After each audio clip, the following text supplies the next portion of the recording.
Hey everybody, welcome back to Tommy's Tesla Tech and Travel. We're going to take another detour from our normal content of Tesla and technology and travel talk to talk about my other favorite love, which is comic books. As you may have kind of learned from the picture that preceded this video, we're going to talk about Grails today. Not necessarily just Grails that I hope to get one day, but the Grails that I've acquired and that mean a lot to me. Some of them are pretty valuable, some are not so valuable, but they mean a lot. So without any further ado, let's dive right in with my number 10. Which is actually a pretty common book. I think a lot of people have this in their collection, but mine means a lot to me for a couple reasons. And that book is X-Men #1 from 1991.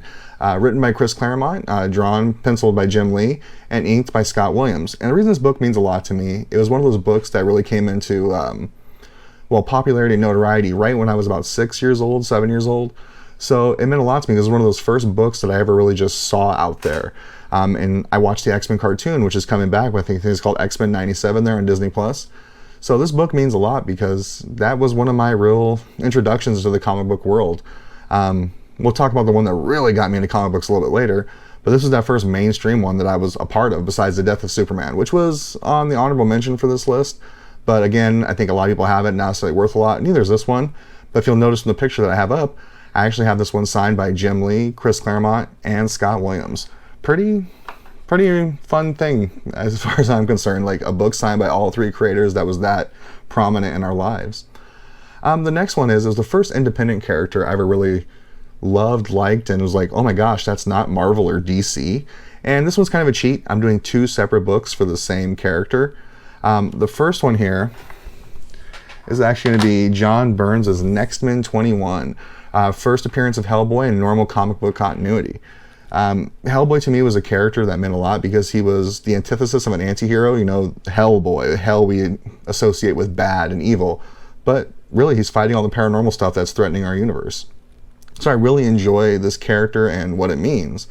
And the second book I have to talk about Hellboy, people don't really usually associate with it anymore, but it's actually San Diego Comic-Con #2. His first appearance in the United States, and in, again, a comic book that was available for most people to get. I believe the first actual appearance was a European ash can at a European convention that was never available in the United States. I picked this one up by luck by someone I ran into at a small con up in Scottsdale. I saw he had it. We negotiated a price. Wasn't even a no-brainer for me. I was like, I don't have cash, but I will talk to you when I get back to Tucson. It took a little while, but we finally got together on it. Alright, the next one is a Grail for me for a different reason. I do love the character. I love what the character's become, and I hope to see him in the MCU here pretty soon. But the reason this book made my Grail list, it actually completed a specific run of books. Ask any comic book collector, we have weird niches that we try to fill. Like, we collect certain things that maybe no one else collects. In this particular case, I made it my goal to collect all the original big premiere issues of the 1968 Marvel run. So, and this is the one that was the hardest for me to find at a decent price. But actually, the same convention I got the San Diego Comic-Con #2, I found a guy with a low-grade copy that I enjoyed. And I do collect low-grade. These aren't designed to be true money makers for me. These are books that I want on my PC that I hope to pass down to my children one day. And that book in question is Silver Surfer #1, written by Stan Lee. Written by Stan Lee, and I believe it was penciled by Kirby, wasn't it? Oh my gosh, I don't know why I'm blanking all of a sudden. No, John Buscema. Geez, what was I thinking? John Buscema drew that book. I love the cover. It's so iconic. It's one of those you can recognize it from a mile away, and that's no joke. But it meant a lot to me because I got it for a decent price, and it just was serendipitous that I found it at that particular convention, because that book literally completed my entire run for that. Speaking of that run, the next book for me is a character I think we've all come to love in the last, 14, 15 years. But he was also a character that we've loved in the comic books world, literally since day one. And it was brought to us by Archie Goodwin and Gene Colan, and that's part of that same 1968 big premiere run. It's the Invincible Iron Man #1.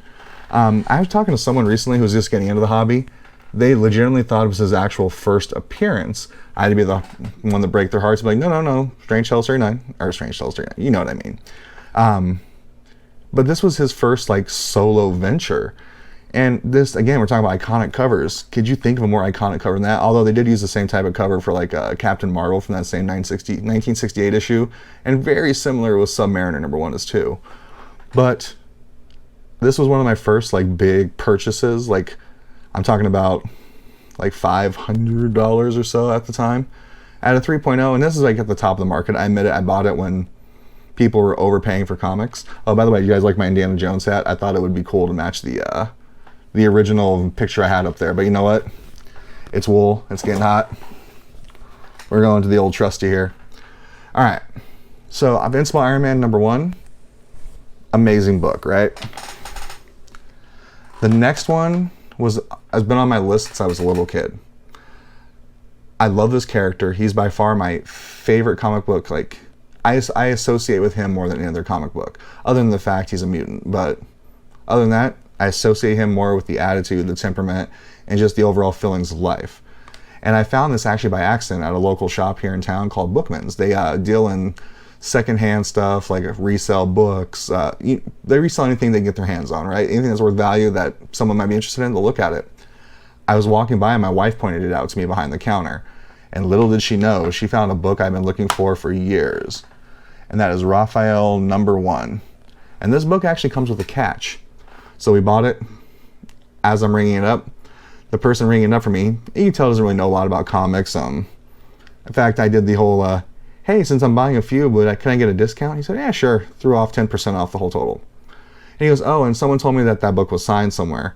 I was like, what? So when I got home, I opened it up. Sure enough, on the inner page, on this side here, on the inside, it's actually signed by Peter Laird. And if you know anything about the Turtles creators, Peter doesn't really do conventions anymore, and it's really hard to get a signature at this point in time.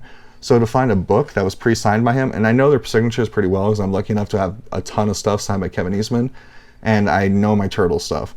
It is 100% Peter Laird's signature, and wow, like that, in a million years, I didn't think I would ever get anything signed by Peter Laird at this point. But Raphael #1, not the first appearance of Raphael, but the first appearance of Casey Jones. And like I said, it's written by Kevin Eastman and Peter Laird and drawn by both. I believe the cover, though, is by Kevin Eastman. Okay. All right, the next one. So a lot of you might be like, oh, I wasn't expecting that type of book. I got out of comic books for a long time, and some friends of mine took me to San Diego Comic-Con back in 2008. And we were going through looking at some books, and I picked up a few books here and there. And there was one in particular, I don't know, I just love the original story, I love the characters, I love the writing style, I love the art style. Everything about this book just clicked with me. And Small World, the writer/creator, actually lives up in Phoenix, and I started running into him at a bunch of conventions, and we became friendly. Like, we're on, hey, how's it going type basis when we see each other. And that would be Chew #1. And that's written and created by John Layman and Rob Guillory. And I actually was lucky enough to get a first printing of the book, which is really hard to come by, especially for a decent price now. And I have it signed by both of them. I actually own every Chew thing that's been printed so far because I really enjoyed the book that much. And I'm pretty sure all of it is signed at this point too. I think you'd be more pressed to find something not signed that I have. But this was on my list, and I believe this runs us right at number 5 or 4 at this point. So this is a book that was on my list for a long time. I had a third printing forever.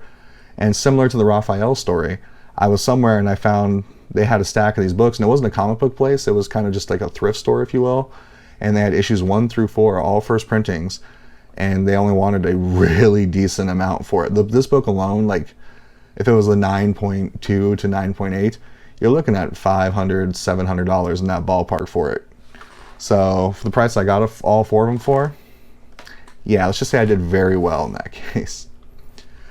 The next book is number 3 on my list. This is my third favorite book that I own, my third favorite grail, if you will. I actually just came across this one recently, and I teased it online recently too. I've been collecting one of those niche markets that I collect. I love collecting the black exploitation characters from the 60s, 70s, and even somewhat in the 80s. So I thought it was an amazing time in our civil rights movement to see these characters actually give a new face to what a hero is and what a hero could be. And I don't think any hero really emphasized that more, especially this day and age, than the Black Panther. And this is Fantastic Four number 52, the very first appearance of the Black Panther. Although some might argue the Two-Gun Kid, that was his first appearance. But that was kind of a prototype. They were testing out what a character could be. This is the first appearance of this character as we know it today. And with Wakanda Forever coming out, this book's been harder to find and locate. But luckily, my friend who has actually been on the show before His store got a copy of it, and I've just been eyeballing it forever. And my wife finally gave me the permission to just, I don't know, waste a lot of money. It's okay, one kid can go to college. But this is a book, maybe will hopefully help them pay for college at some point in the future.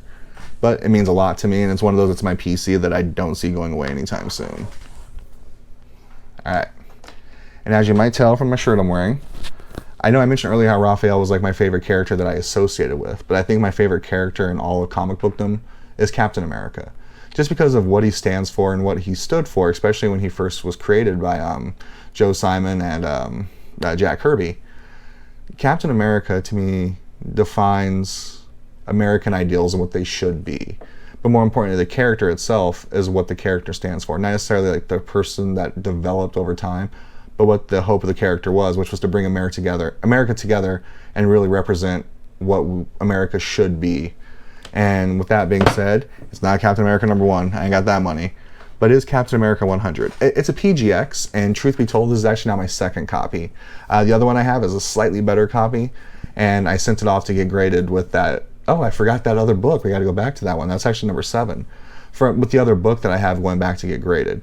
In that book, spoilers, I'll cut it in right here, is actually Luke Cage #1. Back to those characters I was talking about earlier that I like to collect, that I love, that represented a new era of what a hero is and what a hero could be, to basically reach out to a whole new market and a whole new group of people that may not have been into comic books because they didn't see themselves represented.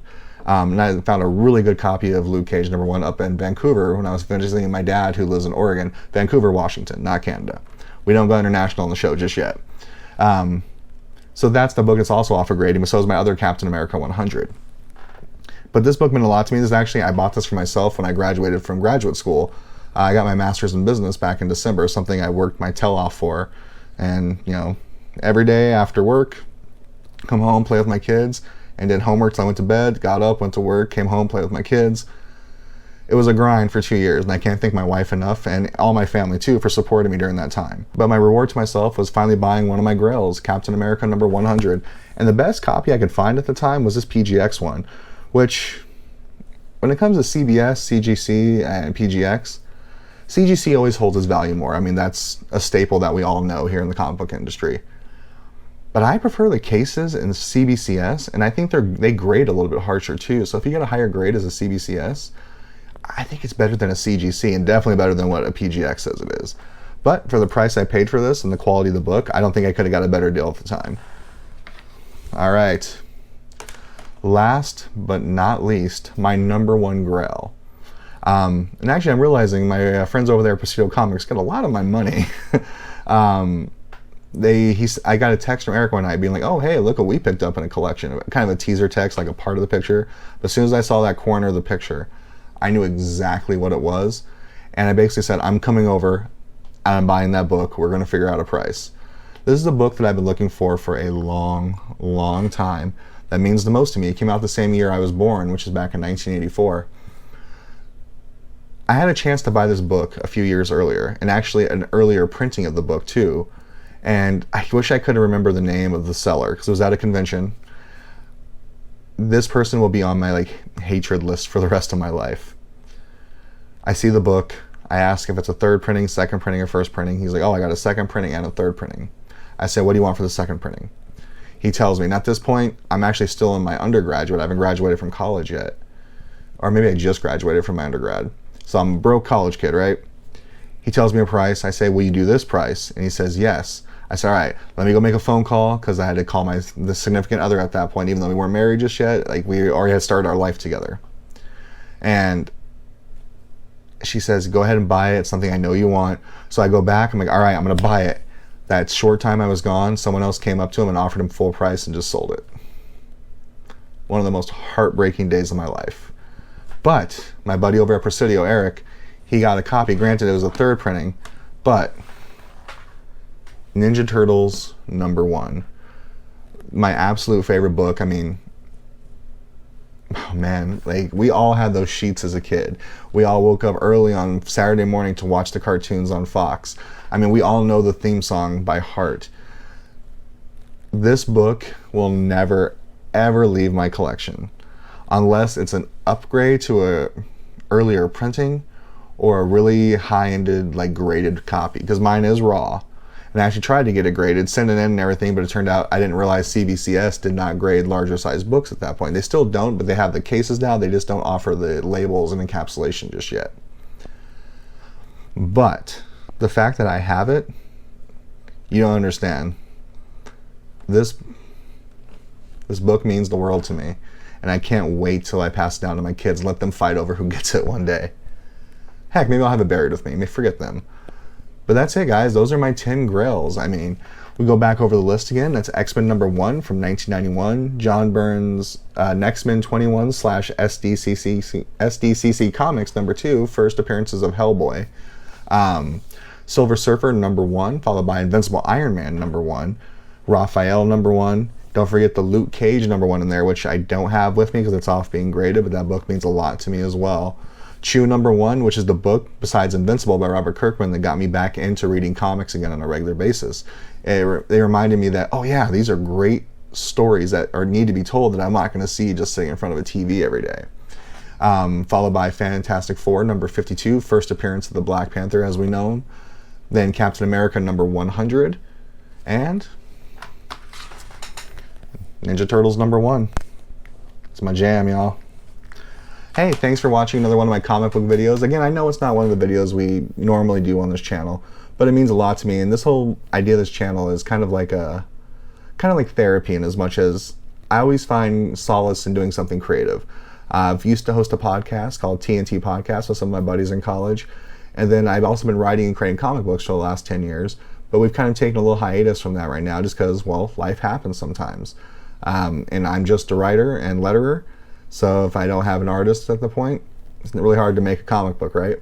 But I have some great artists I work with, but we're all got stuff going on right now. But hopefully we're going to pick up the mantle again here pretty soon.